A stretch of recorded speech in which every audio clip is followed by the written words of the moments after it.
உங்க குழந்தைங்க நிறைய கேண்டீஸ் சாப்பிட்றாங்களா? அது எவ்வளவு மோசமானது அவங்களுக்குன்னு நான் இப்ப சொல்றேன், கேட்டுக்கோங்க. கேண்டீஸ் சாப்பிடும்போது அதுல நிறைய சுகர்ஸ் இருக்கு. அது இன்சுலின் லெவல்ஸை ஸ்பைக் பண்ணும். ஸோ இன்சுலின் லெவல்ஸ் அதிகமாகும்போது growth ஹார்மோன் கம்மியாயிடும். ஸோ குழந்தைங்க ஹைட் வைக்கிறது டிலே ஆகும். அதுக்கப்புறம் அது வயிற்றுல நிறைய ஆசிட் இன்க்ரீஸ் பண்ணும். ஸோ அது எலும்பை அரிக்க ஆரம்பிக்கும். அதுக்கு அடுத்து அது ஒரு நல்ல ப்ரோ இன்ஃபிளமேட்டர். ஸோ அப்ப இது என்ன ஆகும் அப்படின்னா, அந்த growth பிளேட்டின் இருக்கு, அதோட வளர்ச்சியும் அதோட செயல்பாடுகளையும் தடை பண்ணும். அதுக்கடுத்து என்னன்னா, கேண்டீஸ் நிறைய சாப்பிடும்போது வயிறு ரொம்ப சீக்கிரமா ஃபில் ஆயிடும் குழந்தைங்களுக்கு. அவங்க வேற எதுவுமே சாப்பிட மாட்டாங்க, ஹெல்த்தி ஃபுட்ஸ் எடுத்துக்கணும்.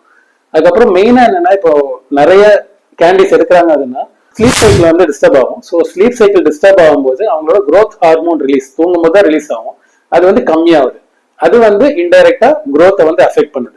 ஸோ பேரண்ட்ஸ் நீங்க என்ன பண்ணணும் அப்படின்னா, கேண்டீஸ் நிறைய கொடுக்காம ஹெல்த்தியான ஃபுட்ஸ் சாப்பிட வைங்க.